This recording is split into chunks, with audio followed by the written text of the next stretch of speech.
कि हमारे देश के अंदर जो है किन्नर जिहाद एक बहुत ही बड़ा जो विस्फोटक सामग्री बन करके निकला है। उनको जो है हिजड़ा बनाना, उनको मुखन्नत बनाना, ख्वाजा साहब बनाना, ये एक षड्यंत्र चल रहा है। उनको इस्लामिक परंपरा में लाना जो है हिंदू बच्चों को, ये बहुत बड़ा षड्यंत्र देश में चल रहा है। देखिए, इस वक्त हम बीजेपी कार्यालय के ठीक सामने हैं। महाराज जी हमारे साथ है और यहाँ पर एक बड़ा मुद्दा बना हुआ है। किन्नर समाज की ओर से ज्ञापन दिया जा रहा है, अस्तित्व को लेकर बड़ी बात की जा रही है। इनसे जानने की कोशिश करेंगे कि आखिर मामला। सर, महाराज जी, क्या नाम है आपका और क्या मामला है जो अभी आप उठा रहे हैं? मैं ऋषि दास, संस्थापक किन्नर अखाड़ा। अभी हमने 16 तारीख को एक प्रेस कॉन्फ्रेंस के माध्यम से इस देश को बताने की कोशिश की और सनातनियों को बताने की कोशिश की कि हमारे देश के अंदर जो है किन्नर जिहाद एक बहुत ही बड़ा जो विस्फोटक सामग्री बन करके निकला है। और ये बहुत पहले से चल रहा था, लेकिन इसके ऊपर मैं काफ़ी रिसर्च कर रहा था और जब मुझे लगा कि अब इसको जो है सामने लाना चाहिए जनमानस के, जब मेरे पास सारे एविडेंस लग गए हाथ, तब फिर मैंने जो है इस बात को जो है एक प्रेस कॉन्फ्रेंस के माध्यम से रखा।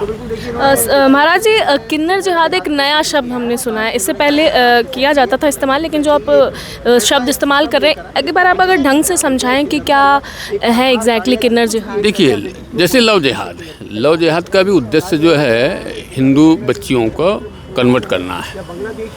ऐसा ही जो है किन्नर जिहाद है, जिसमें जो किन्नर बच्चे जो सनातनी है उनको जो है हिजड़ा बनाना, उनको मुखन्नत बनाना, ख्वाजा साहब बनाना, ये एक षड्यंत्र चल रहा है। उनको इस्लामिक परंपरा में लाना जो है हिंदू बच्चों को, ये बहुत बड़ा षड्यंत्र देश में चल रहा है।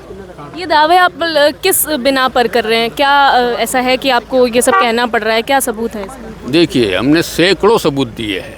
अभी प्रेस कॉन्फ्रेंस की हमने एक पूरी वीडियो दिखाई थी जिसमें स्वयं किन्नरों ने चीख चीख करके बताया कि हमारे साथ ये घटनाएं हुई है। और हमारे पास से हजारों देश से फ़ोन आज की तारीख में आ रहे हैं किन्नरों के। पूरे हिंदुस्तान से मेरे पास 3 दिन से मैं सोया नहीं हूँ, लगातार फ़ोन आ रहा है कि साहब हमारे साथ इस टाइप की घटना हो रही है, आपने अच्छी बात उठाई है और हमारा न्याय होना चाहिए। एक बात आपने बड़ी यहाँ पे कही कि इस्लामिक लोग इसके पीछे और विदेशी ताकत जो है वो इसके लिए काम कर रही है। ऐसा आप कैसे कह सकते हैं कि विदेशी ताकत इसके पीछे और इस्लामिक लोग? देखिए, क्या होता है कि इनके डेरों में जहाँ ये रहते वहाँ ना तो पुलिस पहुँचती है, ना आम आदमी पहुँचता है। तो अभी हमने जब जांच की तो कई जगह से हमारे पास सबूत है कि मदरसे बना रहे हैं, मस्जिदें बना रहे हैं। तो खाते तो हिंदू का है, अब मंदिर तो बना नहीं रहे हो, अब मस्जिद और मदरसे बना रहे हो। अब इससे बड़ा साक्ष्य क्या हो सकता है? और ये फंडिंग जो है ये लोग विदेशों में भी कर रहे हैं। और मेरे पास ऐसे एविडेंस है कि इनके पूरे तार जो है आतंकवादियों से जुड़े हुए आपको मिलेंगे आने वाले। एविडेंस किस तरह के एविडेंस की आप यहाँ पे बात कर रहे हैं कि आतंकवादियों से तार जुड़े हुए हैं या विदेशी? वो सारा गोपनीय जानकारी मेरे पास है जो मैं संबंधित डिपार्टमेंट को दूंगा। अच्छा, यहाँ पे जो मैम है उन्होंने कहा है कि उन पर हमले 2 से 3 बार यहाँ पर किए गए हैं। क्या कारण रहा उसके पीछे कि हमले किए जा रहे हैं? ये वही बात है, जब कोई हिंदू का बच्चा इस्लाम को सहयोग नहीं करता है या बनने को राजी नहीं होता है तो उसके खिलाफ जो है उसको मारना पीटना ये आम बात हो गई है, पूरे देश में घटनाक्रम है।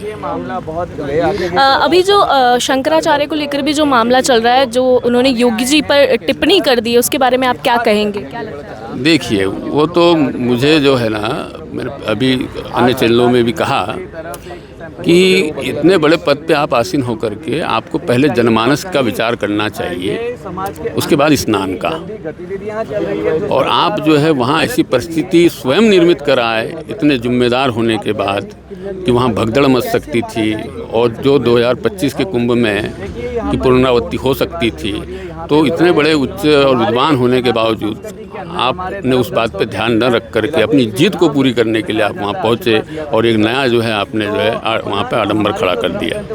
कहीं ना कहीं शंकराचार्य जो हैं, जो कि इतना बड़ा पद हमारे देश में धारण करते हैं, उनके अस्तित्व पर भी बात आ गई है। कहा गया है कि वो शंकराचार्य ही नहीं है। देखिए, जब कोई व्यक्ति किसी पद से जुड़ जाता है और व्यक्ति किसी प्रकार का अपना जो है चरित्र गिराता है या किसी प्रकार का जो है ऐसी अनर्गल काम करता है तो उसके कारण जो है वो गद्दी हमारी जो है दूषित होती है। वो जो पद है उस पर भी लांछन लगता है।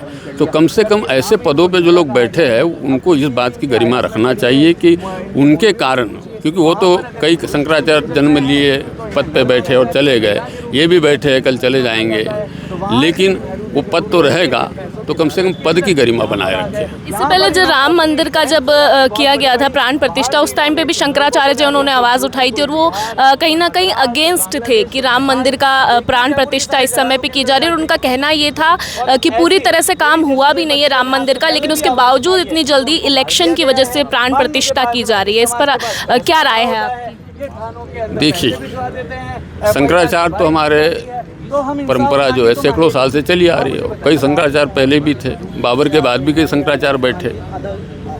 देश ने अंग्रेज़ों के खिलाफ, गुलामी के खिलाफ जो है जनता ने आवाज़ उठाई, लड़े, लेकिन शंकराचार्य जितने हमारे थे वो कहाँ थे। अब राम मंदिर का जब मामला था, इतना पुराना मामला है बाबर के ज़माने का, तो हमारे शंकराचार्यों ने कितनी लड़ाइयाँ लड़ी इसमें जो है। तो मुझे तो इनका कोई इतिहास नज़र में नहीं आता कि इन्होंने जो है राम मंदिर की लड़ाई में कहीं इनका पहले हो रहा हो। जब से ये मुद्दा राम मंदिर का आया, तब से इन लोगों ने उसके ऊपर बोलना शुरू किया, और जब वो बन गया तो अब इनके पेट में दर्द होने लगा और उस पर जो है अंतर्गत टिप्पणियाँ करनी शुरू कर इसका दी। कारण आपको क्या लग रहा है कि क्यों उन्हें तकलीफ है इस बात से? क्या होता है कि यहाँ अपनी अपनी डफली, अपना अपना राग, लेकिन यहाँ तो क्या अपनी डफली है और राग कोई और सुना रहा है, तो कहानी कुछ और है। कहीं और इशारा कर रहे हैं आप किसी और? बिल्कुल इनका जो कनेक्शन है जब निकाला जाएगा तो पता चल जाएगा कि ये कहाँ कहाँ से इनका सारा इस पूरे कहानी के पीछे क्या षड्यंत्र है। अभी किन्नर जिहाद जो आप यहाँ पे मुद्दा लेके आए हैं, आगे क्या रहने वाला है और क्या कदम उठाए जाएंगे इसके लिए? अब हमने लगातार जो है हर प्रदेश में जो है ज्ञापन देना प्रारंभ कर दिया है। कल से जो है अब पूरे प्रदेशों में हम ज्ञापन दे रहे हैं, और परसों हमने जो है कलेक्टर महोदय को जयपुर के प्रधानमंत्री के लिए ज्ञापन सौंपा है कि भाई ये संज्ञान में पीओ के लाया जाए। Thank you so much.